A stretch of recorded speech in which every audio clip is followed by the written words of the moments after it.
안녕하세요. 처음 배우는 점프 40번째 동영상입니다. 이번 영상에서는 우리가 그 디스트리뷰션 플랫폼을 이용해서 공정력 분석하는 방법을 알려드리도록 하겠습니다.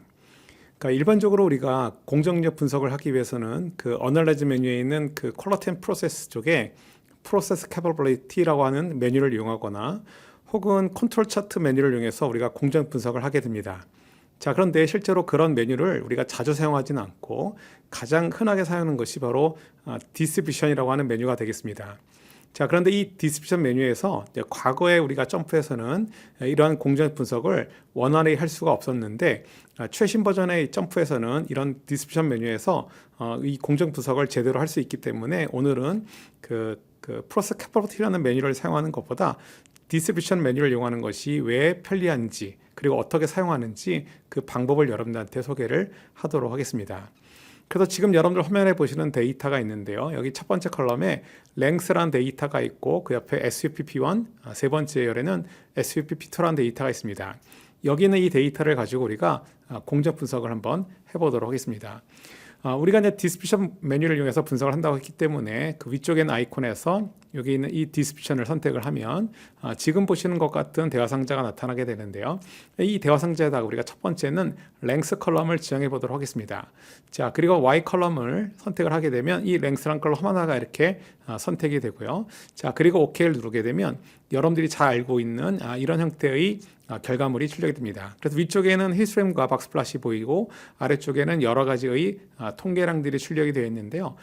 간혹 여러분들이 이렇게 세로로 출력되는 것 말고 가로로 이거를 결과를 볼 수 없느냐 이런 문의를 많이 하시는데 그 방법은 위쪽에 있는 여기 디스트리뷰션 쪽에 있는 빨간 삼각형을 누르게 되면 스택이라는 메뉴가 있습니다. 그래서 이 스택이라는 메뉴를 누르시면 지금 화면에 보시는 것처럼 이렇게 오른쪽으로 길게 가로로 출력이 되는 것으로 우리가 변경할 수 있습니다.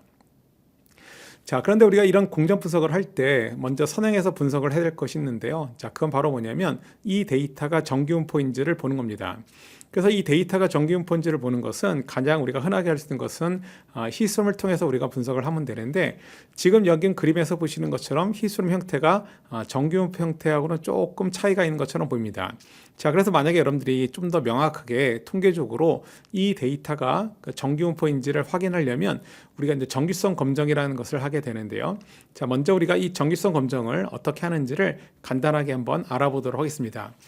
자, 정기성 검정을 하기 위해서는 여기 있는 랭스 컬럼에 빨간 삼각형을 누르게 되면 저 아래쪽에 이렇게 Continuous Fit이라고 되어 있는 메뉴가 보이고 그 왼쪽에는 Fit Normal이라고 하는 것이 있습니다. 즉 우리가 이 데이터를 정기분포에 적합을 시킨다는 얘기가 되는데요. 자, 이 Fit Normal을 누르게 되면 지금 여러분들이 보고 있는 결과물 맨 오른쪽 이렇게 Fitted Normal Distribution 해가지고 결과가 출력이 됩니다. 자, 그런데 거기 보면 파라메타에 로케이션과 디스퍼션이라고 하는 것이 보이는데요. 그 옆에는 각각 뮤와 시그마라고 표시가 되어 있습니다. 즉 우리가 이 정기분포라고 하는 것은 뮤라고 하는 파라메타와 시그마라는 파라메타 두 가지 파라메타에 따라서 모양이 달라지기 때문에 두 가지 파라메타가 보이는 거고 그 오른쪽에 에스티메이트라고 하는 것은 바로 이 뮤와 시그마를 추정한 값, 즉 X바하고 S값을 가지고 뮤와 시그마를 추정한 값이 출력되어 있습니다. 자, 그런데 여기 결과 어디에도 정기성 검정 결과는 출력되어 있지 않은데 정기성 검정 결과를 보려면 여기서 한 단계를 더 분석을 해야 됩니다. 여기는 Fit Normal Distribution 쪽에 빨간 삼각형을 누르게 되면 Goodness of Fit이라고 되어 있는 메뉴가 있는데요. 자, 이 메뉴를 선택을 하게 되면 지금 보시는 것처럼 아래쪽에 이렇게 샤피로 윌크에 의한 정기성 검정 결과하고 그 아래쪽에 앤더슨 달링에 의한 결과물이 출력이 됩니다. 자, 그런데 보시는 것처럼 두 개의 P값이 모두 다 5%보다 굉장히 작게 되어 있는데요. 이런 경우는 이 데이터는 정기분포로 볼 수가 없다. 그런 의미가 되겠습니다. 자, 그래서 우리가 일단 그 정기분포로 보고 우리가 분석을 한번 해보려고 하는데 결과는 물론 정기분포가 아니지만 일단 정기분포로 놓고 분석을 한번 해보도록 하겠습니다. 자, 그럼 점프 내에서 정기분포를 가정해서 이제 우리가 공정 분석을 하려면 어떻게 하느냐? 자, 여기 있는 이 랭스 쪽에 있는 빨간 삼각형을 누르게 되면 이제 공정 분석할 수 있는 메뉴가 저 아래쪽에 보시면 이렇게 Process Capability라고 하는 것이 있습니다. 그래서 여러분들이 여기서 이 Process Capability라는 메뉴를 선택을 하게 되면 지금 화면에 보시는 것처럼 이렇게 그 스펙을 입력하는 것이 나옵니다. 만약 여러분들이 그 데이터 테이블에 있는 랭스 컬럼에다가 컬럼 인포 창을 이용해 가지고 스펙 값을 미리 입력을 했다라면 이 창에 나타나지 않고 공정력 분석 결과가 바로 출력이 되지만 지금 여러분들 같은 경우는 그 값을 입력하지 않았기 때문에 이렇게 스펙 값을 입력하는 화면이 나오게 됩니다. 자, 그럼 여기 스펙을 우리가 편의상 규격하는 598 그리고 타겟은 600 그리고 USL은 600이라고 입력을 하겠습니다. 자, 그 다음에 여기서 굉장히 중요한 것이 있는데요. 그 과거 버전과 그 새로운 버전에서의 점프가 차이가 나는 부분이 바로 여기가 되겠습니다.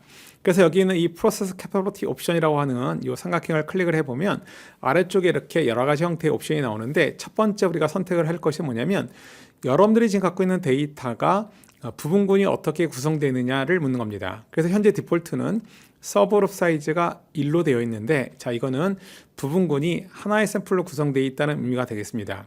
그럼 우리가 그 CPR 스펙키를 구하기 위해서는 부분군이 구성이 되어야 되는데 지금처럼 부분군이 하나의 샘플로 구성되어 있는 경우는 부분군 내 샘플을 직접적으로는 구할 수 없기 때문에 이런 경우는 어떻게 하냐면 첫 번째 부분군과 두 번째 부분군 사이에 레인지를 구하게 됩니다. 자, 그걸 우리가 Moving Range라고 부르고 약자로는 MR이라고 이제 표기를 하게 되는데요. 지금처럼 이렇게 서브그룹 사이즈가 1로 되어 있는 경우는 그러한 Moving Range를 구해서 우리가 Moving Range의 평균을 위해서 시그마를 추정하게 됩니다. 자, 그런데 만약에 우리가 가정을 하길 지금 여러분들이 보고 있는 이 데이터는 우리가 100개의 데이터가 입력되어 있는데요. 그 100개의 데이터가 각각 5개씩 즉 하나의 부분군이 5개씩 묶음으로 되어 있는 데이터라고 가정을 한번 해보겠습니다. 자, 그런 경우는 이 아래쪽에 보시면 use constant subgroup size라고 하는 것이 있는데 자, 이 옵션을 선택을 하면 이 아래쪽에 보시는 것처럼 set constant subgroup size라고 해가지고 여러분들이 부분군의 크기를 직접 입력하는 것이 나옵니다. 그래서 만약에 부분군의 크기가 5다. 그럼 이렇게 숫자를 5라고 입력을 하시면 되겠습니다. 자, 그런데 지금 여러분들이 보고 있는 이 데이터에는 맨 오른쪽 열에 로트 ID라고 하는 열이 있습니다. 자, 이 로트 ID가 바로 뭐냐면 각 로트를 나타내는 번호가 되겠죠.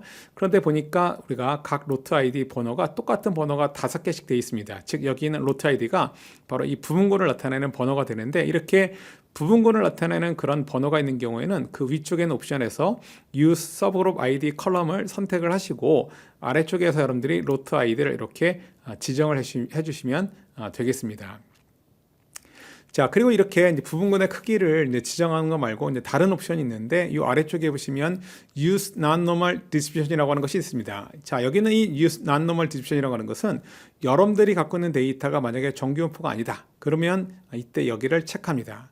그러면 이 정규분포가 아닌 경우에 여러분들이 추가로 할 것이 있는데 이 아래쪽에 보시면 Choose Distribution이라고 하는 것이 있습니다. 즉 여러분들이 정규분포가 아니라고 했기 때문에 정규분포가 아니라면 어떤 분포인지를 선택을 해야 됩니다. 그래서 여러분들이 사전에 어떤 분포인지를 사전에 식별을 해놨다라면 여기서 분포를 선택을 하면 되겠고 만약에 그런 분포를 아직 식별하지 않은 상태라면 맨 아래쪽에 보시면 Fast Fit이라고 되어 있는 것이 있습니다. 이 Fast Fit을 선택을 하게 되면 점프가 여러분들이 갖고 있는 데이터하고 가장 비슷한 분포가 무엇인지를 스스로 찾아가지고 분석을 해주게 됩니다. 자, 그런데 우리는 일단 여기 있는 데이터를 정규분포로 가정을 해서 이제 분석을 한번 해볼 거기 때문에 위쪽에 있는 여기 Use Constant Subgroup Size를 선택을 하고 Subgroup Size의 숫자를 5로 입력한 상태에서 분석을 한번 해보도록 하겠습니다. 자, 그리고 그 아래쪽에 보시면 뭐가 나냐면 Within Subgroup Variation Statistic이라고 되어 있는 것이 있는데요. 자, 이건 뭐냐면 부분군 내의 산포를 추정하는 그런 통계량을 무엇을 가지고 할 것이냐 이걸 묻는 겁니다. 그래서 거기에는 세 가지 형태의 옵션이 있는데요. 첫 번째는 것은 Average of Unbiased Standard Deviation이라고 하는 것이 있는데 이거는 우리가 보통 C/분의 S바라고 하는 것을 이용해서 시그마를 추정하는 것을 의미하는 거고 두 번째는 것은 그 Average of Range라고 되어 있습니다. 이거는 D2분의 알바라고 하는 식을 이용해서 시그마를 추정하는 것이 되겠고요. 맨 아래쪽에는 Unbiased Fold Distribution이라고 하는 것은 뭐냐면 우리가 흔히 SP라고 얘기하는 합동 표준 매차가 있는데 합동 표준 매차를 가지고 시그마를 추정하는 방식이 되겠습니다. 자, 지금처럼 부분군의 크기가 5로서 일정한 경우에는 첫 번째에 있는 방법과 세 번째에 있는 방법은 차이가 없습니다. 동일한 결과를 내주게 되는데요.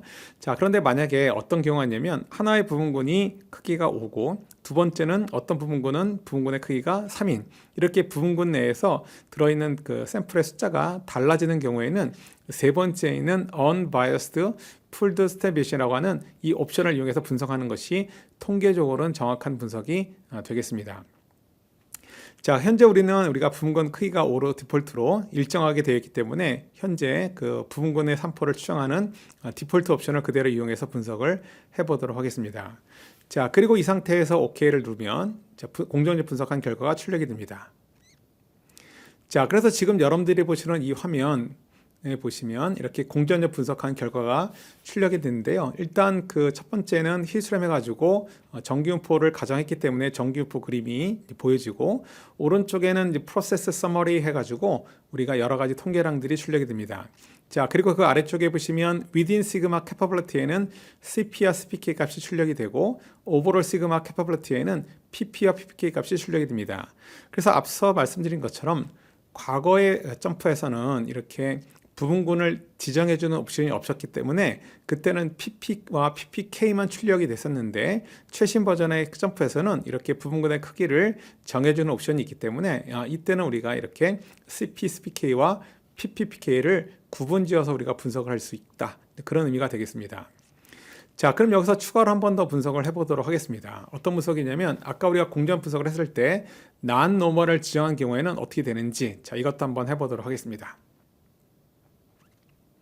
자, 다시 한번 이 랭스 쪽에 있는 프로세스 캐퍼블리티를 다시 한번 선택을 해주고, 자, 스펙 값을 다시 한번 입력을 하겠습니다. 598, 600, 602. 자, 그리고 여기 있는 프로세스 캐퍼블리티 옵션에 가서 자, non-normal을 선택을 하고, 자, 무슨 분포인지를 우리가 식별을 하지 않았기 때문에 여기 choose distribution에 가가지고 이제 fast feed를 누릅니다. 자, 그리고 우리가 분석을 할 텐데요. 자, OK를 누르게 되면, 자, 지금 여러분들 화면에 보시는 것처럼 이렇게 non-normal을 가진 상태에서 분석된 결과가 출력이 되는데, 현재는 어떤 것을 디폴트로 분석을 해주냐면 mixture of two normal이라고 되어 있습니다. 즉 무슨 얘기냐면 우리가 지금 갖고 있는 이 데이터를 통해서 볼 때 이 데이터는 두 개의 정규분포가 혼합이 된 그런 형태의 모양이다 라고 하는 것입니다. 그래서 이 아래쪽에 보시면 여기 compares details라고 되어 있는 것이 있는데, 그 점프에서는 여기 AIC라고 하는 지표를 기준으로 분석합니다. 그래서 이 AIC라는 값이 가장 큰 값을 가지고 분포를 식별하게 되는데, 보시면 mixture of two normals라고 되어 있는 부분이 있는데요. 이 부분이 첫 번째로 되어 있다는 것은 이 분포에 가장 근접하다, 그런 의미가 되겠고, 이 아래쪽에 보시면 그 분포를 가지고 mixture of two normal이라고 하는 분포를 이용해 가지고 공력 분석한 결과가 출력이 됩니다. 자, 그런데 앞에서 분석했던 것과 이제 다른 점은 비정규분포를 가정한 데이터 분석에서는 부분군을 따로 우리가 구성하지 않는다, 이렇게 가정을 하기 때문에 PP와 PPK만 출력이 되고 CP와 CPK는 출력이 되지 않습니다. 자, 이런 점들은 여러분들이 이제 비정규분포 데이터에 대한 공정 분석할 때 조금 기억을 해 두셔야 될 것 같습니다. 자, 그래서 지금까지 여러분들과 같이 한번 우리가 디스트리뷰션 플랫폼을 이용해 가지고 공정 분석을 하는 방법에 대해서 알아보았습니다. 감사합니다.